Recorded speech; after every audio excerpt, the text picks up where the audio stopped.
Hablaremos de la ruptura prematura de membranas, un tema importante para la ginecología.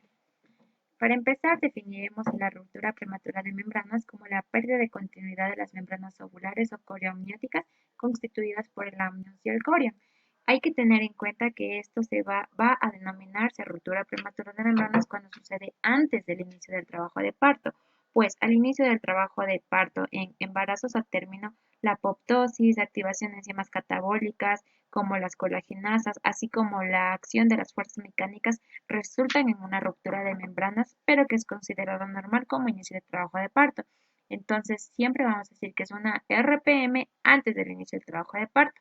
Esta se caracterizará por la salida de líquido amniótico, que es de consistencia líquida abundante, clara, sin grumos, en condiciones normales. Cuando esta ya está alterada, esta tiene grumos, no es clara y así. Ya, dentro de la clasificación diremos que tenemos una RPM a término y una RPM pretérmino. Cuando es a término diremos que es después de la 37ª semana de gestación y pretérmino cuando es antes de la semana 37 de gestación. Dentro de esta también tendremos una subclasificación que es cerca del término cuando está entre la semana 35 a 36,6, lejos del término cuando están entre las semanas 24 y 35,6 y previable cuando debemos conocer este término porque es cuando un feto no va a tener la viabilidad necesaria, no va a sobrevivir fuera de la mamá. Entonces vamos a tener que conocemos que es previable cuando, dependiendo de cada institución, pero nos dice que generalmente es a las 24 semanas. Ya, también debemos conocer lo que es el periodo de latencia, que es el tiempo transcurrido entre la ruptura prematura de la membrana y el inicio del trabajo de parto. Y hablaremos de una ruptura prolongada cuando el tiempo de latencia va a ser más de 24 horas. Ya, dentro de los factores de riesgo, en primer lugar tendremos lo que son todas las infecciones. Infecciones intrauterinas principalmente en lo que son los prematuros, es decir, cuando tengan una menor edad gestacional. Y aquí también tendremos lo que es las infecciones de transmisión sexual, infecciones de vías urinarias, entre otras. Asimismo estarán las metrorragias, pero las del segundo y tercer trimestre, los partos prematuros previos, el tabaquismo crónico, las enfermedades del tejido conectivo como es la de Ehlers-Danlos, cuando una mujer tiene conización o cerclaje, una enfermedad pulmonar crónica, sobredistensión uterina por poliptramios o embarazo múltiple, amniocentesis o cordocentesis y cuando hay un embarazo con un dispositivo intrauterino. También influye mucho lo que es un bajo peso o una mujer embarazada desnutrida, influye mucho y asimismo lo que es lo socioeconómico, pues una socioeconomía baja, vamos a tener que las mamás no se van a hacer controles, no van a tener una alimentación adecuada, entonces influye mucho para que haya también una RPM. Ya, dentro de la etiología, como ya les dije, es muy importante conocer que la primera causa serán las infecciones. Estas infecciones pueden ser intraamnióticas, que generalmente se da por la Listeria monocitógenes, pueden ser cérvico-vaginales por bacteroides, tricomonas, estreptococos, miserias, estafilococos, entre otros. También las vaginosis bacterianas influyen mucho. La dilatación cervical, pues habrá un aumento de la contractibilidad uterina en incompetencia del orificio cervical interno. Los traumatismos que pueden ser por tactos vaginales, por relaciones sexuales o por procedimientos para diagnósticos prenatales como las amniocentesis o las cordocentesis. Ya, asimismo tendremos que va a influir mucho lo que es el déficit de vitaminas, especialmente de la vitamina C, del zinc y el cobre. Existen estudios que nos dicen que la vitamina C es muy importante y prevenible para una RPM, pues es necesario su consumo de una manera adecuada. Asimismo, como ya mencionamos, el aumento de la presión intrauterina por embarazos gemelares o polidramios y alteraciones fetales, tanto por anomalías o malformaciones congénitas. Dentro de los factores maternos vamos a tener aquella madre que tenga diabetes o hipertensión, en las madres con síndrome de Ehlers-Danlos, que más luego les explicaré muy bien cómo influye esto, antecedentes de abortos y hemorragias antepartos. Por el uso de cigarrillo, cuando es más de 10 cigarrillos al día, y la genética por incremento de metaloproteinasas, porque estas inhiben lo que sería la síntesis del colágeno, y también por un aumento de la degradación de la matriz que van a provocar lo que es un debilitamiento y su consecuencia ruptura de la membrana. Ya. etiológicamente vamos a decir que de manera general lo que debemos conocer es que cuando menor edad gestacional tenga el bebé o la madre, vamos a tener que se va a relacionar la RPM a una infección corioamniótica. Pero cuando más edad gestacional tiene, en cambio, esta se asociará más a una disminución del contenido de colágeno. Ya, ¿cuáles son los mecanismos para que suceda una RPM? Vamos a tener que primero tendremos lo que es la presión barométrica, es decir, cuando aumenta la presión, como les había mencionado, por embarazos múltiples o por politramios, cuando el contenido de colágeno en las membranas fetales es deficiente o cuando en sí el metabolismo, la síntesis de colágeno no se da de una manera adecuada.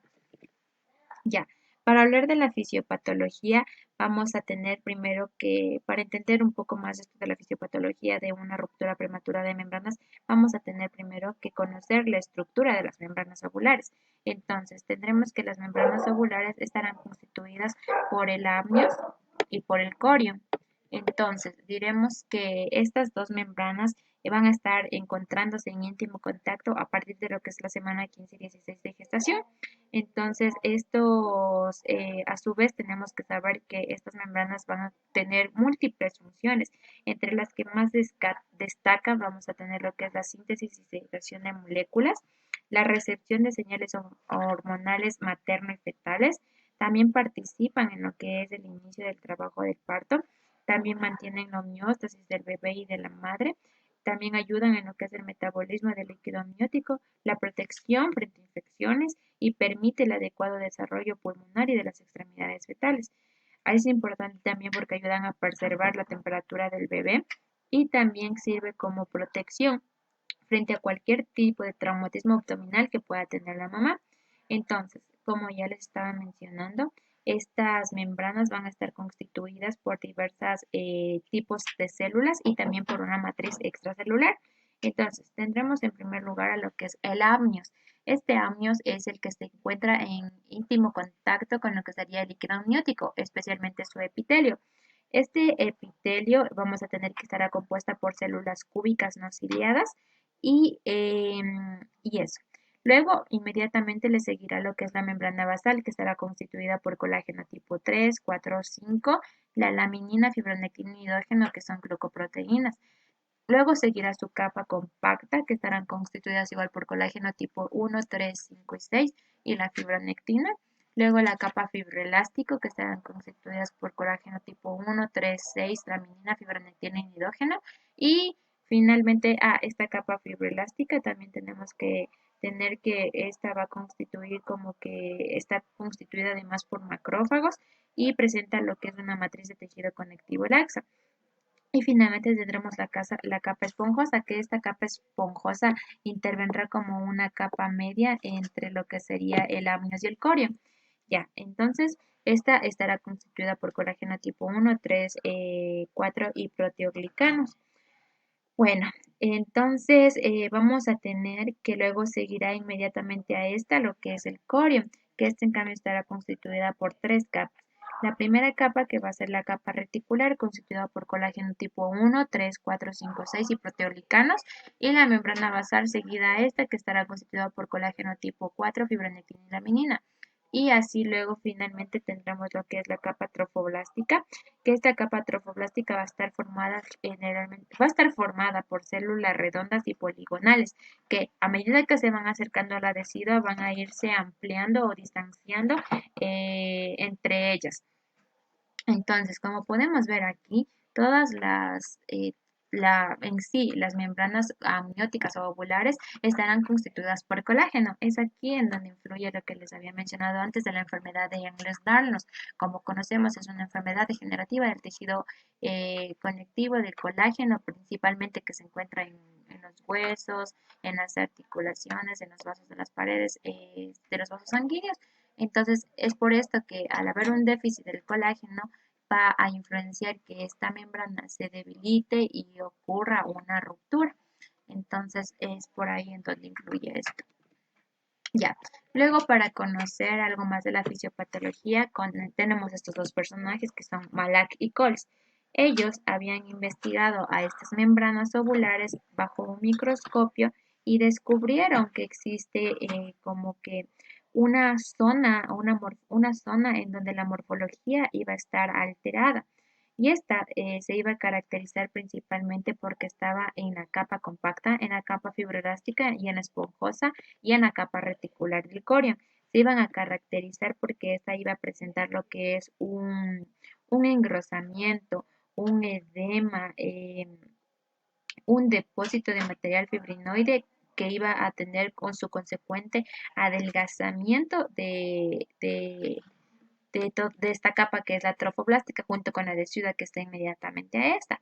Entonces, íbamos a tener que todo esto con otro actor que era Lacey Coles, en cambio, íbamos a tener que dentro de esta zona de morfología alterada iba a existir lo que es una apoptosis en el epitelio amniótico, una degradación de la fracción ribosomal 28S y una activación de las metaloproteinasas. Estas metaloproteinasas iban a ser, a manera que se iban a activar, iban a hacer que no funcione, como decirla, como que se altere la síntesis y el metabolismo de lo que sería el colágeno. Entonces, por esto íbamos a tener que iba a degradar el colágeno y entonces iba a provocar el envindamiento y que se rompan las membranas. Todo esto, nosotros íbamos a tener que, por ejemplo, cuando tenemos un microorganismo o cualquier otro factor de riesgo que ya les mencioné antes, iba a hacer que se activen diferentes mecanismos y causen esta alteración morfológica que les estoy mencionando y así favorezcan la formación de un sitio de ruptura. Generalmente este sitio de ruptura nos dice que es a un nivel supracervical. Bueno. Luego seguiremos aquí para ver la fisiopatología como primera causa, que es la infección. Entonces, vamos a decir que estas infecciones se van a dar de una manera ascendente, como irá primero desde la vagina o el cervix, irán hacia lo que es el amnios, el corion, la decidua, el líquido amniótico y finalmente el feto. Entonces, vamos a decir que todo esto, esta infección de lo que es el líquido amniótico iba a ser principalmente la primera causa de lo que es una RPM. Ya, luego finalmente vamos a tener que estas infecciones del líquido amniótico suelen ser polimicrobianas y en un 30-50% de todos los cultivos que se hacen. Bueno, luego vamos a tener que todo este proceso de infección va a activar como que un mecanismo de defensa e iba a provocar lo que es una degeneración vacuolar del citoplasma bacteriano y daño de las paredes celulares. Entonces, todo esto influye para que suceda una RPM. Asimismo, tendremos que las infecciones cervicovaginales van a activar lo que es la fosfolipasa A2, que a su vez iban a activar lo que sería la síntesis de prostaglandinas, dándonos un parto prematuro. Ya, y luego iba a ser una estimulación de macrófagos y íbamos a tener que esta igual activaban la síntesis de prostaglandinas y liberaban lo que son mediadores de inflamación, como es la interleucina 1, la 2, la 6, la 8 y la 8 y factor de necrosis tumoral. Y todo esto iba a hacer que aumente la actividad de la colagenasa para que degrade lo que es el colágeno.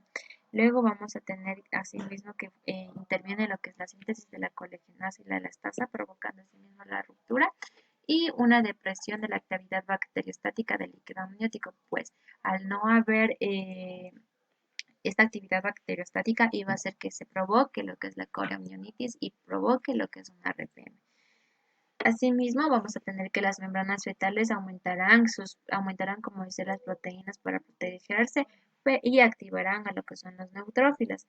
Entonces, luego todo esto iba a hacer que cambie, por ejemplo, el hemograma porque iban a aumentar lo que son los leucocitos. Entonces, era una forma para saber esto. Ya, bueno, dentro de la clínica vamos a tener que la clínica, nosotros debemos saber que es a simple inspección, la pérdida de líquido. El líquido va a ser abundante y claro y que tiene un olor específico como a cloro. Y tenemos que no confundirnos con otros líquidos que salen por esta zona, como por ejemplo una leucorrea o una incontinencia urinaria, metrorragias, rupturas de quistes vaginales o tapón mucoso. Podremos ver aquí que los podemos diferenciar de la leucorrea porque como podemos ver nosotros aquí, el flujo que hay es un flujo genital blanco, amarillento, que está infeccioso y además la madre nos va a referir prurito. La incontinencia urinaria, porque como conocemos es la pérdida involuntaria de la orina y todos conocemos el color y el olor de lo que es la orina, entonces tampoco deberíamos confundirlo.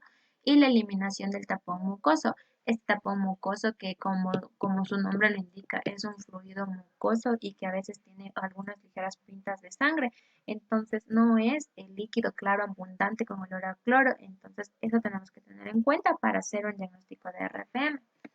Ya, para el diagnóstico es importante lo que es la clínica, una visualización directa de lo que sería la salida del líquido a través de lo que es la vagina. O al realizar una especuloscopía y con maniobras de Valsalva haga una salida espontánea de lo que es este líquido claro, abundante. Y, por ejemplo, cuando se le mueva lo que es el polo fetal, también exista una salida espontánea de este líquido. Entonces, eso lo veremos mediante la clínica. También podríamos hacer una ecografía y cuantificar el líquido amniótico. Habrá, como nosotros vemos, hay pérdida de líquido, habrá oligohidramis, que significa disminución del líquido amniótico. Entonces, nosotros mediante la ecografía se medirán lo que son los bolsillos verticales máximos y si es que tenemos un bolsillo vertical máximo de menos de 2 centímetros, diremos que es un oligohidramios. Y para saber cuánto es de más de 8 centímetros, hablamos de polihidramios, pero aquí en la RPM tenemos el oligohidramios. Ya, luego tendremos algunas pruebas complementarias que podremos realizar. Entre ellas están la prueba de nitracina. Esta prueba de nitracina va a tener una sensibilidad cerca del 90%. Se tratan de tiras reactivas de nitracina que van a ser de color amarillo, como podemos ver aquí, que cambiarán de color azul al estar en contacto con lo que es una sustancia alcalina. A manera general, para conocer el mecanismo de esta prueba, debemos conocer que el pH de la vagina normal va a ser de 3.4 a 5.5. El líquido amniótico tiene un pH alcalino que es de más de 6.5. Entonces, cuando nosotros cogemos con un hisopo la muestra del fondo del saco vaginal, vamos en una solución, vamos a enjuagar el hisopo, vamos a meter esta tira reactiva de nitracina y vamos a dejarla que actúe. Entonces veremos que es negativa cuando esta se queda completamente amarilla. Vamos a tener que sospechoso cuando generalmente va cambiando como que ligeramente el color, pero va a ser positiva cuando esta ya se colora de color, o sea, ya se colora azul. Entonces nosotros diremos que aquí tenemos una RPM positiva.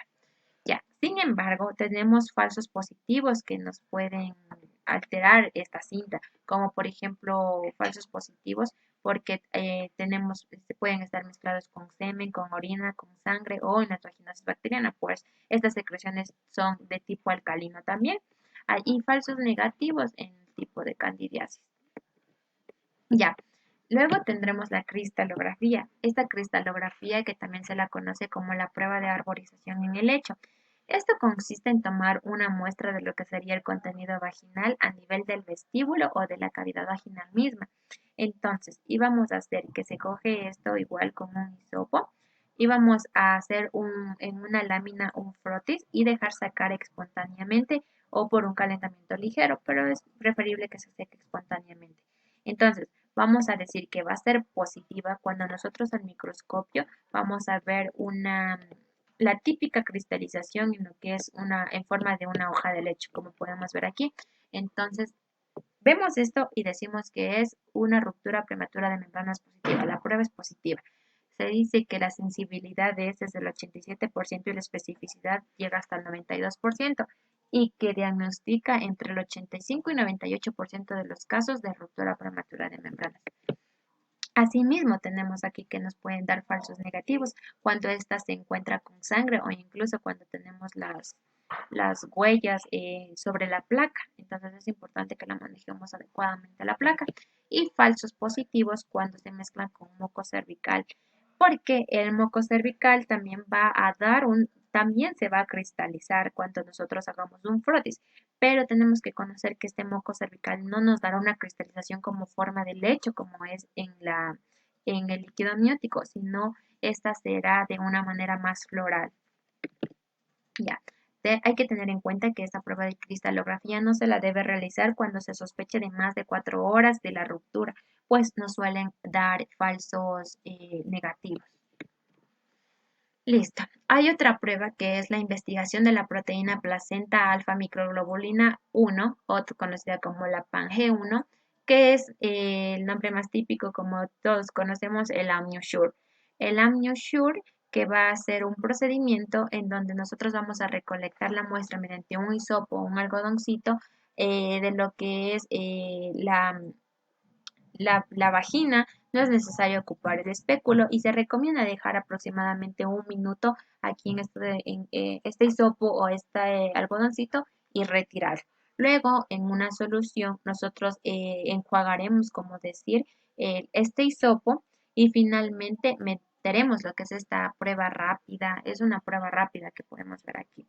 Entonces, meteremos esta prueba rápida en la solución y veremos que si nosotros tenemos dos liñitas será positivo para ruptura de membranas, cuando tenemos una liñita negativo para ruptura de membranas y cuando no hay ninguna presencia de línea es que el test falló de alguna manera y toca volverlo a hacer. Entonces íbamos a tener que este iba a tener una sensibilidad y especificidad hasta del 99 y 98% respectivamente. Entonces esta prueba también es muy importante conocerla. Luego tenemos otra que es el lavado de beta-HCG, entonces, o lavado beta, como le decimos. Entonces, para esta prueba tenemos que realizar una especuloscopía. Al realizar la especuloscopía vamos a realizar, como su nombre lo indica, un lavado. El lavado puede ser con solución salina, aproximadamente 10 cc. Lavaremos la cavidad con la solución salina y después con la misma jeringa recogeremos lo que es todo este líquido que nosotros hicimos. Luego, en una prueba de embarazo normal que mide la beta-HCG, vamos a poner 2 gotitas y vamos a esperar a que funcione, a que se pinten las líneas. Entonces, si nosotros tenemos así, como en una prueba de embarazo normal, las dos líneas, diremos que es positivo para ruptura prematura de membranas. Si tenemos una línea negativo y eso. Bueno, tenemos también una prueba que ya es antigua, que es la detección de las células naranja, que esta se va a recolectar la muestra de lo que es el fondo del saco vaginal y lo mezclaremos, pondremos en una placa, mezclaremos con azul de Nilo y podremos observar lo que es esta coloración de las células naranja. Estas células naranjas son nada más y nada menos que como que la descamación de la piel del bebé. Se podrá descamar esta piel, podrá observarse aquí porque ya no tendrá una bolsita, como decir el bebé, y entonces todo se irá por ahí. Entonces, esta es una prueba muy antigua que ya no está en desuso. Finalmente tendremos lo que es la amniocentesis diagnóstica. Sin embargo, se dice que la amniocentesis diagnóstica es como el gold estándar para nosotros detectar una RPM. Entonces, esta amniocentesis se trata de que mediante el procedimiento de la amniocentesis que conocemos, vamos a insertar 1 ml de fluoresceína diluido en 9 ml de suero fisiológico. Entonces, esto como va a tener un color, esperaremos entre 30 y 60 minutos y diremos que va a ser positiva cuando detectamos esta fluoresceína en lo que es la cavidad vaginal. Vamos a poner una gasa en la cavidad vaginal y esta se va a pintar. Entonces, también entonces vamos a ver que es positiva porque va a salir el líquido que pusimos o sea, en el líquido amniótico que no debería salir y va a salir por acá, entonces diremos que es positivo para una ruptura prematura de membranas. Aunque esta es una prueba muy invasiva y a pesar de que sea ya el gold estándar, no es muy recomendable hacerla. Listo. Ahora las complicaciones. Dentro de las complicaciones de una ruptura prematura de membranas vamos a tener que son muchas. En primer lugar está la corioamnionitis. Hay que tener en cuenta que, como ya les dije antes, la infección intrauterina puede ser causa de la ruptura prematura de membranas. Entonces, la corioamnionitis va a actuar tanto como causa como complicación de una RPM. Ya. Luego tendremos también que pueden darse infecciones posparto, pueden darse desprendimientos prematuros de la placenta, puede dar incluso sepsis materna, membrana hialina, sepsis neonatal, una hemorragia intraventricular, habrá también una enterocolitis necrotizante, un mayor compromiso neurológico y mayor riesgo también de compresión del cordón umbilical. Luego tenemos que, cuando hablamos de corioamnionitis, miren, aquí podemos ver lo que es el amnio, que está cerca del líquido amniótico en relación, seguida el corio y acá la decido. Entonces, vamos a tener que cuando hablamos nosotros de una corioamnionitis, como les dije aquí, nunca se olviden esto, que puede ser consecuencia y causa. Ya, entonces, en el feto, lo que provoca una corioamnionitis será otitis, conjuntivitis, una infección urinaria, faringitis, neumonía o una sepsis generalizada. Y en la madre, los trombos sépticos. Ya, puede haber también un prolapso del cordón umbilical en el 1.5 al 1.7% de los casos del cordón que se van a presentar por delante de la presentación. Aquí puede haber vasos comprimidos y causar una hipoxia y acidosis fetal. En el oligohidromios que ya habíamos mencionado antes, como hay pérdida de líquido, ya no habrá líquido dentro del bebé y la disminución del líquido amniótico iba a ser como una desprotección para el cordón umbilical, una hipoplasia pulmonar o también puede contribuir a deformaciones fetales incluso. La evolución y el pronóstico de la RPM vamos a tener que cuando es menos de las 24 semanas, como habíamos mencionado antes, son previables. No existe un manejo expectante y lo que hay que hacer es interrupción del embarazo. Lamentablemente el bebé no sobrevivirá, pero lo único que podemos hacer cuando se da antes de las 24 semanas es interrumpir el embarazo inmediatamente. Cuando tenemos que va a estar entre las 24 y las 34 semanas, 6 días, vamos a tener que es un manejo, vamos a realizar un manejo expectante, la maduración pulmonar y la antibiótico terapia profiláctica. Todo esto ya les iré explicando más luego. Y cuando ya es más de 35 semanas, el bebé tranquilamente podría sobrevivir, entonces es terminación del embarazo. Ya, entonces, para hablar un poquito del manejo de la RPM, vamos a hablar que nosotros podemos tener una RPM de menos de 24 horas o también de más de 24 horas. Cuando nosotros hablamos que es de menos de 24 horas, no es necesario realizar pruebas complementarias, pues no existirán cambios significativos inmediatamente. Por eso no se lo debe realizar ni hemograma ni PCR.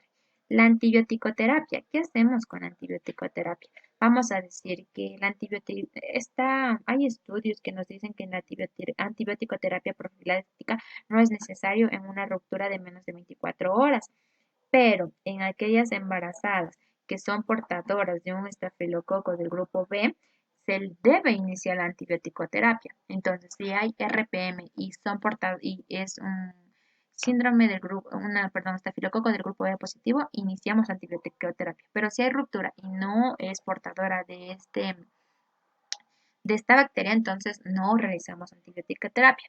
Ya, pero si sí tenemos esto, entonces vamos a dar penicilina 5 millones endovenosas más penicilina 2.5.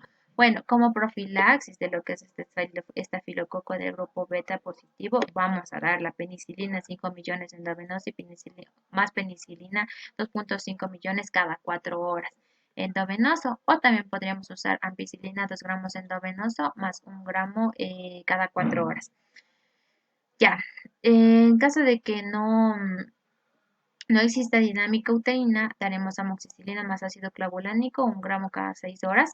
Y las alérgicas vamos a dar lo que es la clindamicina, 900 miligramos cada 8 horas. Y si es resistente a la clindamicina o se desconoce el antibiograma, la teicoplanina, 600 miligramos cada 24 horas. Ya, la finalización de la gestación. Para la finalización de la gestación, nosotras tendremos una conducta expectante. Es decir, como son menos de 24 horas, no existe como que mucho riesgo para que se pueda complicar y finalizaremos el embarazo de una forma activa cuando está cerca al término. Entonces planearemos cómo es el parto y todo esto de una manera tranquila y así. Luego tenemos cuando es más de 24 horas. Cuando ya es más de 24 horas, las pruebas complementarias sí son necesarias porque veremos cambios tanto en el hemograma como en el PCR.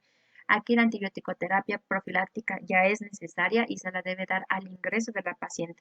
Le daremos amoxicilina más ácido clavulámico 1 gramo cada 6 horas endovenoso, independientemente de que si ésta sea portadora o no del estafilococo del grupo B, Y a las que son alérgicas, clindamicina 900 miligramos cada 8 horas o teicoplanina 600 miligramos cada 24 horas. Ya, aquí vamos a tener que en cuanto a la finalización de la gestación, se programará la finalización del embarazo en embarazos cerca del término al ingreso de la paciente. Entonces, si nos refieren la mamá que ha salido líquido abundante, claro, ya más de 24 horas, entonces apenas ingresa la paciente, se la planificará la finalización de su embarazo. Ya, ¿cómo es esto del manejo expectante en las embarazadas con rotura prematura de membranas? Vamos a decir que de manera general sabemos que lejos del término, cuando son entre las semanas 24, 34 y 6 días, tendremos que el 50-60% nacerán en las primeras semanas, cuando hay un manejo.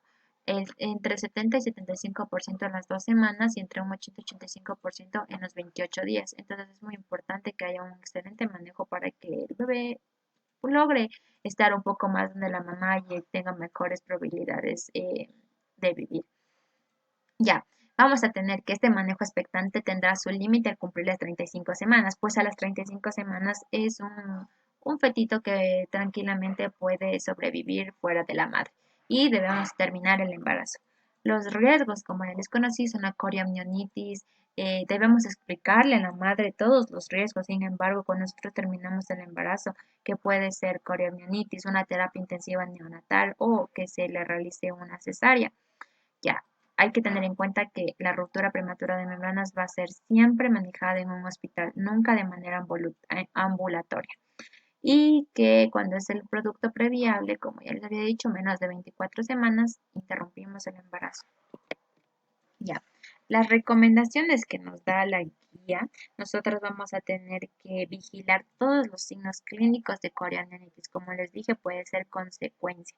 Entonces, cada 6 horas. Estos signos clínicos de la coriamnionitis son los criterios de Gibbs que nosotros debemos conocer, en la cual decimos que o tiene fiebre materna más de 37.8 grados, o también tiene taquicardia materna más de 100 latidos por minuto, taquicardia del bebé más de 160 latidos por minuto, cuando hay una leucocitosis materna de más de 15.000 leucocitos, cuando hay una dilatación a la palpación uterina, es decir, una hipersensibilidad uterina, o también cuando existe dinámica uterina, y cuando existe una salida de líquido que es maloliento, como leucorrea de olor fétido. Entonces, todos estos criterios tendremos que vigilarlos cada 6 horas. Luego, tenemos que realizar también los cultivos que pueden ser de clamidia, neisseria, gonorrea, estreptococo del grupo B, que son los más frecuentes que se suelen encontrar. Tenemos que hacer una vigilancia estricta materno-fetal mediante exámenes complementarios y realizar diariamente lo que es la biometría y el PCR. Todos estos valores deben estar normales cuando nosotros decidamos darle de alta a una paciente que ha sufrido una RPM. Ya, ya. Ahora, cuando nosotros utilizamos esto de la amniocentesis en las mujeres que tienen una ruptura prematura de membranas para detectar la coriamnionitis, entonces, esto generalmente, como sabemos, va a detectar lo que son infecciones subclínicas antes de que se presenten, como decir, los datos clínicos. Es como para que diagnostiquemos una coriomionitis de una manera más temprana para que podamos tener un manejo más adecuado y no tan apresurado. Entonces, el problema de este es que es invasivo y el resultado de los cultivos que hagamos puedan resultar, o sea, puede durar varios días. Las tasas de éxitos para obtener el líquido amniótico es solo de 49 hasta el 98% y es importante que lo haga un profesional que ya que tenga experiencia en realizar estas pruebas. Entonces, nosotros diríamos que el cultivo positivo del líquido, cuando el cultivo nos da positivo, habrá un riesgo de parto pretérmino, de sepsis neonatal, de síndrome de dificultad respiratoria, de enfermedades crónicas pulmonares, leucomalacia periventricular, hemorragia intraventricular y parálisis cerebral. Es por eso que al detectar una coriomionitis, nosotros debemos terminar el embarazo inmediatamente, independientemente de la edad gestacional. Ahora, las condiciones que debemos tener para realizar una amniocentesis. Ya, entonces, primero, antes de realizar una amniocentesis debemos conocer tanto el factor y el grupo sanguíneo de la madre, y las pruebas serológicas de VIH, hepatitis B, hepatitis C. Debemos conocer todo esto, pues asimismo debemos conocer si es que la madre tiene antecedentes de uso de drogas, principalmente las inyectables, pues suelen compartirse las jeringas y puede tener alguna infección serológica. Los antecedentes de transfusión o trasplantes, infecciones por VIH, virus de la hepatitis B o virus de la hepatitis C, si es que la pareja está infectada por alguno de estos virus, la hipertransaminasemia crónica, portadoras de tatuajes también pueden ser riesgosas que contengan estos tipos de virus. Si es que tiene piercings realizados con un material no estéril o que se lo hicieron en un lugar que no era de mucha confianza. Ya. ¿Qué hacemos en caso de que exista una infección materna por VIH, el virus de la hepatitis B o C? Se debe remitirse todo el manejo a un protocolo específico que existe, que podemos encontrarlos tranquilamente en el Internet. Entonces, pero de manera general y como resumen, vamos a tener que, en primer lugar, debemos valorar todo lo que es el riesgo-beneficio. Se debe limitar principalmente en los que nosotros sospechemos que haya un riesgo de infección, sospechemos que haya una coronionitis. Y si es que se pudiera, tenemos que evitar el paso transplacentario. ¿Ya? Entonces, ya, ¿qué vamos a hacer cuando nosotros tenemos una mamá con VIH positivo? Primero debemos realizar el procedimiento bajo terapia antirretroviral. Idealmente será con una carga viral indetectable. Y en caso de que la infección por VIH no sea tratada o la carga viral es detectable, se debe demorar el procedimiento. Y si en tal caso no pudiéramos demorar el procedimiento, iniciar el protocolo de sidobudina endovenosa y asimismo valorar el inicio de la terapia antirretroviral combinada. Cuando tenemos un virus de la hepatitis B positivo, vamos a tener que en caso de que la carga viral sea positiva, vamos a tener que la amniocentesis en el tercer trimestre, eh, vamos a tener que realizar, perdón, la amniocentesis en el tercer trimestre, no antes. Y aquí vamos a tener que su manejo se debe administrar lo que es la inmunoglobulina específica del virus de la hepatitis B post procedimiento, que su dosis será 600 unidades, 600 unidades internacionales intramusculares como dosis única y que debe ser antes de lo que son 24 horas. O sea, se termina el procedimiento y tenemos hasta 24 horas para poner este fármaco. Ya, ahora hablaremos ya de lo que es un tratamiento según la guía de práctica clínica. Esta guía de práctica clínica es la del Ecuador. Entonces tendremos que, en primer lugar, los corticoides para hacer una maduración fetal. Esta maduración fetal vamos a tener que, se las va a poner entre las semanas 24 y 34, pues se dice que a las semanas 35 los pulmones están maduros, pero sin embargo aún se siguen poniendo incluso hasta después de estas semanas, como manejo, como prevención. Entonces vamos a tener que, cuando nosotros usamos corticoides, va a haber una reducción de lo que es el síndrome de dificultad respiratoria, de hemorragia intraventricular, de enterocolitis necrotizante y va a reducir también lo que es la mortalidad perinatal. Entonces es importante el uso de corticoides. Asimismo vamos a tener lo que es el uso, que puede ser tanto la betametasona como la dexametasona. La betametasona usaremos 12 miligramos intramusculares cada 24 horas por 2 dosis, mientras que la dexametasona serán 6 miligramos intramusculares cada 12 horas, pero esta será por 4 dosis. Ya. Entonces, todo esto debemos usar cuando existe un riesgo de parto pretérmino en los próximos 7 días. Ya. El efecto, vamos a tener que el efecto óptimo de este uso de corticoides va a ser cuando el nacimiento se dé después de las 24 horas y antes de los 7 días de haberse iniciado este tratamiento con corticoides. En tal caso que pasen ya más de 7 días o no se dé después de las 24 horas del parte, como que no tienen validez el uso de los corticoides. Y si en tal caso pasan ya más de 7 días, luego se debe poner una segunda tanda de maduración pulmonar. Ya. Ahora, ¿qué haremos con el uso de los antibióticos? Este uso de los antibióticos, nosotros vamos a tener que, en primer lugar, vamos a usar 48 horas de antibióticos. Esto se conoce ya como el manejo expectante y vamos a tener que lo que utilizaremos será ampicilina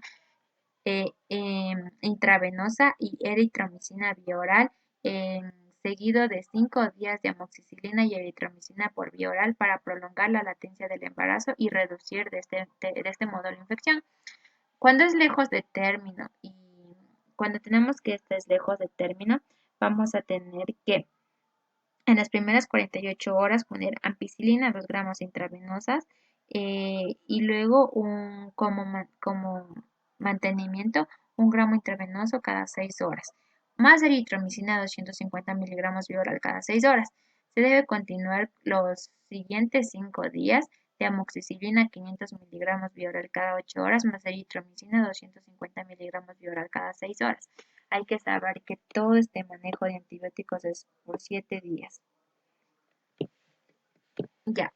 La alternativa o cuando son alérgicas a las penicilinas, para profilaxis podremos usar eritromicina 250 miligramos vía oral cada 6 horas durante 10 días posteriores al diagnóstico de la RPM. Puede ser también clindamicina 900 miligramos intravenosos cada 8 horas por 7 días o ampicilina y surfactant por 3 o 7 días. Ya. Ahora nosotros también tenemos que no se debe usar lo que es la amoxicilina más el ácido clavulámico, pues esta es como que, a pesar de que es un fármaco de amplio espectro que acabaría con muchas bacterias, no podemos usarla porque esta es una causa en la que se relaciona con lo que es la enterocolitis necrotizante para el bebé, entonces no se recomienda su uso. Listo, también se recomienda lo que es una profilaxis para lo que es el estreptococo del grupo B, que es la penicilina cristalina, 5 millones de unidades internacionales intravenosas, seguida de 2.500.000 unidades internacionales cada 4 horas. También podemos usar ampicilina, 2 gramos intravenosos, seguidas de 1 gramo intravenoso cada 4 horas. Durante el trabajo de parto, hasta el parto o la cesárea. Todo esto tenemos que usar hasta que se dé el parto. Ya. Los tocolíticos. ¿Qué nos habla acerca de los tocolíticos? Nosotros diríamos que cuando tenemos así, para que el bebé se demore un poquito en nacer, tal vez usar tocolíticos como manejo, pero no se recomienda el uso de tocolíticos pues en mujeres que tienen una ruptura prematura de membranas, no, o sea, no se mejora, no mejoran, el resultado prenatal va a ser el mismo. Entonces no existe diferencia entre los tocolíticos o no, entonces por eso no se recomienda usar esto. Ya tampoco se ha demostrado que cuando usamos tocolíticos aumente la prolongación del embarazo, entonces no es recomendable el uso de tocolíticos en una RPM. También nos habla de las fibrinas. Las fibrinas dice que no se recomienda igual su uso de un sellante, usarlo como sellante no se recomienda. Asimismo, vamos a tener que en las amnioinfusiones tampoco se iban a recomendar como un método de prevención de hipoplasia pulmonar. Y también íbamos a decir que no se diferencia de la puntuación del Apgar o de la muerte neonatal. Entonces, como que todo esto de los tocolíticos, las fibrinas y la aminofunción no es recomendable para un manejo de RPM. Ya, ahora sí, la interrupción del embarazo. Nosotros vamos a interrumpir el embarazo en aquellas madres que son menos de 24 semanas o más de 35 semanas. Ya, entonces para esto siempre el primer manejo sería terminación del embarazo. Ya, vamos a tener luego que esta interrupción del embarazo en las pacientes que tienen una RPM y además tienen evidencia de trabajo de parto, vamos a realizar en aquellas que se evidencia un trabajo de parto, en las que tienen coriomionitis, en donde hay compromiso materno-fetal, cuando ya hay muerte fetal, cuando hay un desprendimiento normoplacentario, o como ya les había dicho, 35 semanas o más o menos de 24 semanas. Ya, ¿cuándo referir y contrarreferir? Nosotros cuando tenemos en un primer nivel a una mujer embarazada que nos viene con estas características de que ha perdido líquido, vamos a tener que inmediatamente referir a un segundo o tercer nivel para que el manejo sea aquí. El manejo siempre será en un hospital de segundo o tercer nivel y con la paciente hospitalizada. Bueno, y el uso de tocolíticos para inhibir la actividad uterina, como ya les había dicho, no está permitido, no está como que no funciona. Y luego aquí tenemos ver un gráfico en donde podemos ver lo que es el manejo de la ruptura prematura de membranas para que lo puedan revisar. Y eso es todo en cuanto a la ruptura prematura de membranas.